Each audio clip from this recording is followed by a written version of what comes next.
YouTube.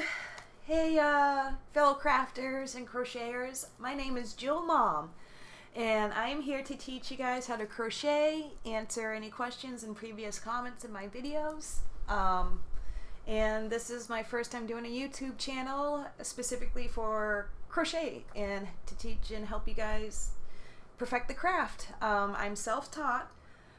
I started crocheting literally a year ago, and everyone on my TikTok has told me, especially on my lives, to go make tutorials on how to make my hoodie vests and other great things I make. So when I make the hoodie vests, guys, I use a size 6 crochet hook, also known as J hook, or a size 6.5 crochet hook, and this one is by the Perm company. Very nice little company here. Very good ergonomic hooks. And to start the hood, you need to chain 102 single crochet off the hook. So, oh brother, this guy stinks! You're going to do a double crochet stitch in each stitch from the second stitch from the hook after you do the chain. And how you do a double crochet stitch is like this. Zoom it in. Alright, so you yarn over once, so that way you have 2 loops on your hook now. This should be the first, the loop furthest to the back of the hook should be the foundation of the chain, or the beginning of the end of the whole thing. Then you yarn over, that should be the yarn over. Insert into the next stitch here, yarn over again, pull through that stitch, so that way you have 1, 2, 3 loops, yarn over again, so you have 4. That's how you get the double crochet stitch done. And you pull through 2 of the loops, yarn over again, pull through the last 2, and that's how you do a double crochet stitch. And you have to repeat that 102 times for 22 rows. It would help if you have a piece of paper or a stitch marker or a row counter like I have here. I'm only on row 11 out of 22. So once again, I'll show you guys how to do the double crochet stitch. I'll zoom in again. Alright, zooming in by standing up, yarn over, pull through, stitch, yarn over again, see? 1, 2, yarn over again, 1, 2. And when you get to the end of each row, to have a nice edging, I usually chain 1 at the end of the row, and then do a double crochet stitch into that chain 1, and then just turn my work and continue to crochet. And the colors I'm using are black and blue because I'm going to be making a shiny Umbreon hoodie for me. Teaching you guys how to make one as well. And I'm just winging it because this is the first time I'm making an Umbreon hoodie. So let's have fun with each other. Alright guys, I'm back. I finally, took me a bit, but I have made it to round 22 for the hood. Just to show you on my row clicker, 22. For the hood, like I said, and then you're going to get your stitch markers or safety pins or what have you, and you're going to take the seam and fold it in half from your beginning part, as you can see here, and fold it in half like that, and connect it with stitch markers and such as you finish your last row, which I'm doing right now with the double crochet stitches. And then I'm going to show you how to whip stitch it together. You can single crochet stitch it close, or you can whip stitch it close.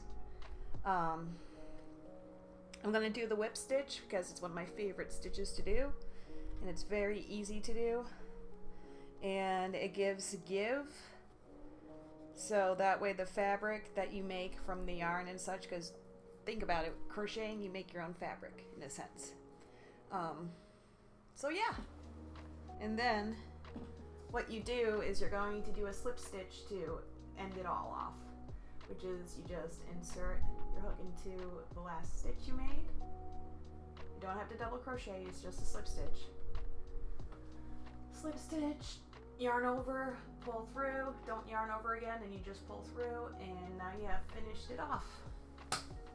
Get my scissors, cut the string, pull it all the way through.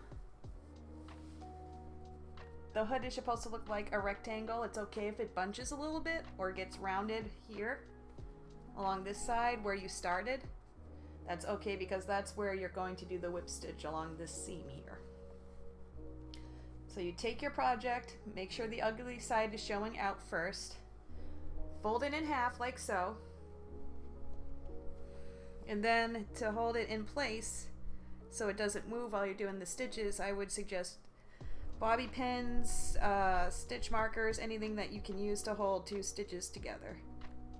And that way you keep your end corners together. Now when you're going to do the whip stitch, I'm going to show you. I'm going to start it up here at the beginning of the hood and all the way down, but you don't continue to, you just do this side, just this side.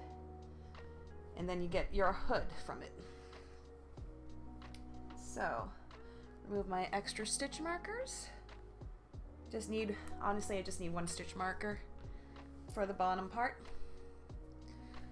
And I'll show you guys how to weave this part in later. Get a good length, like stretch out your arms like this, so that way you got a long enough length to stitch the hood seam together.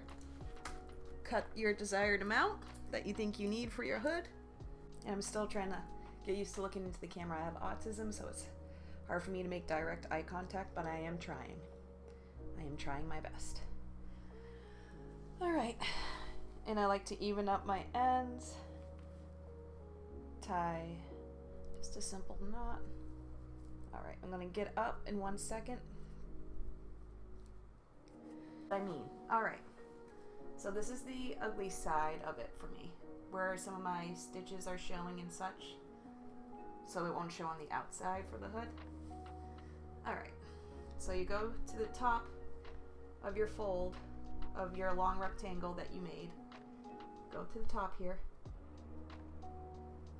Take your yarn and your needle and just simply insert it through both sides. Pull through almost all the way, and you see how I'm pulling the yarn out for the knot to show? You're going to take your needle, insert it in that loop part, and then continue pulling the string again, and that's how you secure your stitch chain for your whip stitch. And now to do a whip stitch, you just insert through both sides, pull through, and you see how there's two loops because the way I threaded my needle with the yarn. Two loops through both sides, and you see the yarn coming through on the other side. Pull it through the loop you just made and keep pulling, and then the loop will go down, and that's how you do a whip stitch. A secure foundation whip stitch, so that way if the stitch ever breaks, God forbid, while you're wearing it and such, it won't unravel right away and you can go and fix it. So once again, whip stitch from this perspective, because whip stitch you can continue from either side, which is awesome. Whip stitch.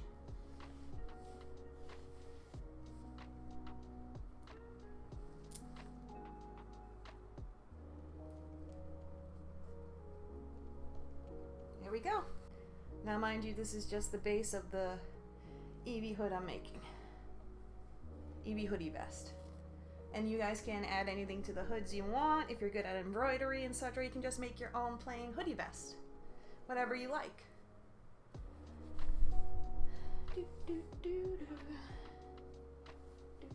And I like using a lot of yarn, a long string of yarn for stitching. That way I have enough and you don't run out in your stitch. So make sure you have enough yarn for stitching.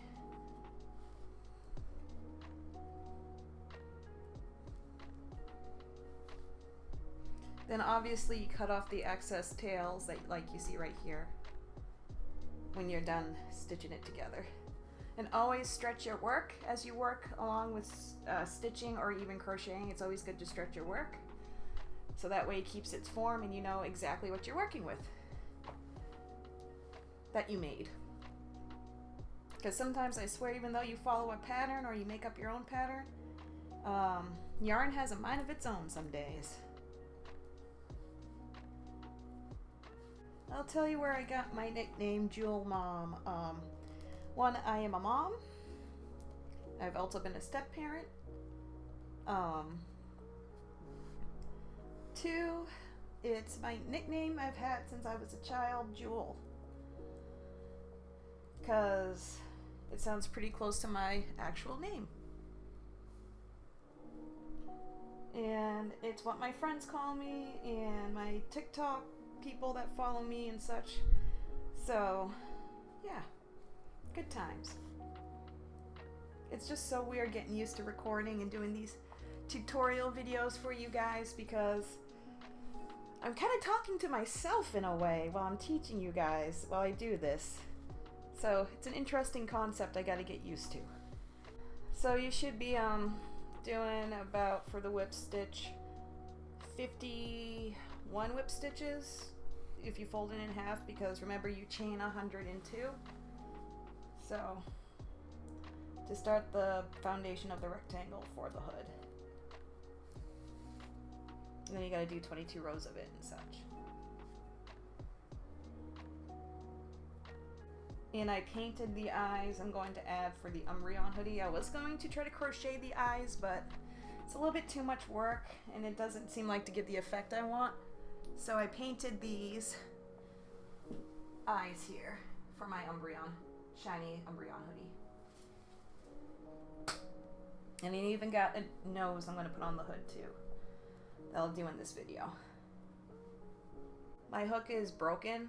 It has like a gape in the middle, which I like because that way I can reattach the yarn easily or change the yarn and such for stitches and embroidery work. But sometimes if I pull too hard, it just pulls the yarn right out, so I gotta be careful when I do that. I suggest getting a good metal yarn hook instead of plastic one like I have, so they don't break, because it's very annoying when they break. Very annoying. Also in the comments, guys, feel free to ask any crochet questions and such. I will happily answer, try to help or give guidance. Like I said, I am self-taught. I've been doing this for about a year now, and it's a very therapeutic and relaxing hobby of mine. That also helps bring in a little bit of extra income to spoil my family. So, and I like spreading positivity and helping others perfect the craft and learn the craft. I'm not going to cut it yet, just to show you guys. After you're done doing the whip stitch, you turn it inside, well, right side out, because the ugly side's the inside, I call it, where the stitches and the knots show. Flip it inside out like so. Oh my god, that looks so pretty. The pattern, it looks so pretty. And there you go, you have your hood, or your cowl, or whatever you want to call the hood. And I'll throw it on to show. So, once I actually attach it to, what do you call it? The back piece for the hoodie vest and such will look better. Where's the... What am I doing here? That's the top. That side. And then, there we go. There's that side I was looking for. Yeah. And it sits like that. You can attach it to a hoodie make it a hoodie or a hoodie vest like I'm going to do, and make this like Umbreon. But yeah. That's how you make the hood for the hoodie vest. That's how you make the cowl, the hood, whatever you want to call it. I'll see you again next week to do the granny square backing and such. And then I'll show you the loom work I do for the front panel because I'm faster at looming than crocheting. Thank you for joining me. I hope you all have a great week.